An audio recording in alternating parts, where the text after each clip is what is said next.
finances, saving potential, and your taxes. Now, cousins, I am not a tax professional or an accountant. So over here, we listen, we research, and we hire a professional. Okay? Understand that there are 4 different categories of schools. You have your public schools, your private schools, international schools, and your embassy schools. When you get your offer letter, you do have a dollar amount that will be deposited into your account, but you also have certain benefits that also play into your salary. It could be your housing, utilities, transportation back and forth to work, flights, your children's tuition. One child could probably get free tuition, then 50% off discount for the second child, and the rest of them just got figured out. Your insurance.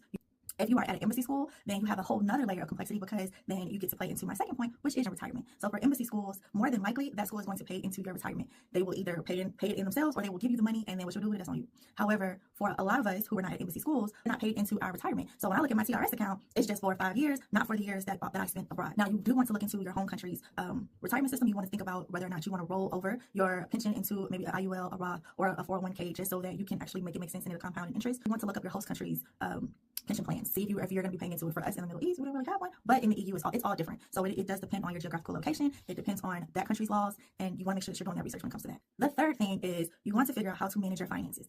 For us in the UAE, we had to open a local bank account. There is no, oh yeah, I'm going to fill this form out, and then you can pay this on my bank. You could just deposit my check into my account back home in the States. No, you have to have a local bank account. Now, I don't know about y'all, but I always knew that I would be coming back stateside. And so for me, my credit was very important. I wanted to make sure that I was still working on my credit. I wanted to make sure that I was still doing things where it showed, hey, you know what? Homegirl is actually kind of responsible for her finances. So I did pay myself first. I sent money back home to my home account. I took out a little mini loan before I moved abroad so that I could pay into it as I was off, like a little small amount, especially if you don't have any debt. Like if you don't have any student loans, if you don't have anything that shows payment history, think about maybe taking out a $2,000, $3,000 loan where you're actually just paying into it, or a credit card, and specifically a travel credit card, because over here, we collect passport stamps like Thanos collects Infinity Stones. So you have a travel credit card that you can actually use while you are abroad, and then you're just using your paycheck from your local pay, and you're just paying that off. So you're showing that payment history. Now, if you're like me and you're like, I'm going to pay myself first, I'm going to send money back home, because if I see it, I'm going to spend it. So you want to make sure that you are researching your wire transfer fees, because when you look at your bank statement and you're like, okay, I sent over this amount of money and I'm seeing that they deducted $50 for a wire fee. What is that? You also want to think about foreign transaction fees. I have a travel credit card and I'm going to use that, but every time I use it, I'm seeing that there's a foreign transaction fees, because it is a travel card, but it's based in the US, and these foreign transaction fees are eating me up. Next thing is your savings potential. You have the ability to really stack your money, especially if you're paying yourself first, which we're going to do. There are multiple different ways that you can save money. You're going to want to deck out your apartment. You're going to want to spend a lot of money. Spend the first couple of months and lay low. You built up a little local nest egg. Then you can start being like, okay, I can play around a little bit more. Your school may say, you know what, if you are willing to have a roommate, we will actually give you a stipend. Now, for me, I wouldn't recommend that, especially if it's your first year and it's with a stranger. But then again, I'm an only child, so.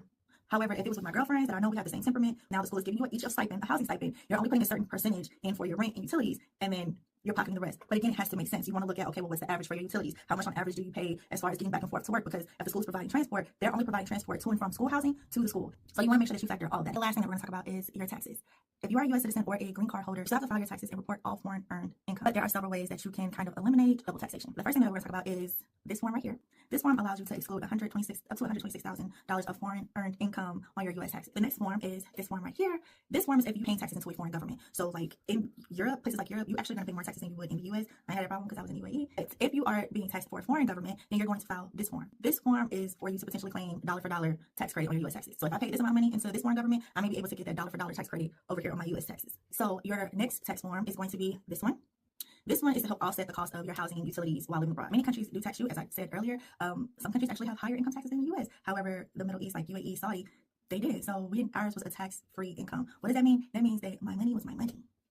Now, also, there are some international schools where they're just like, hey, we were able to negotiate for our teachers tax-free salaries. It could be for the longevity of your contract, or it could be for a certain amount of years. I have one colleague who is in a small country in Europe, and for 5 years, she didn't have to pay taxes. But when year 5 came, they was just like, hi, girl, about the taxes. Tax form that you need to remember is this tax form right here. This is if you have a foreign bank account that has $10,000 or more at any point of the year, you need to report it. And then this tax form, if your foreign assets equate to $200,000 or more, then you also have to report it. I will say that is very much possible as a teacher.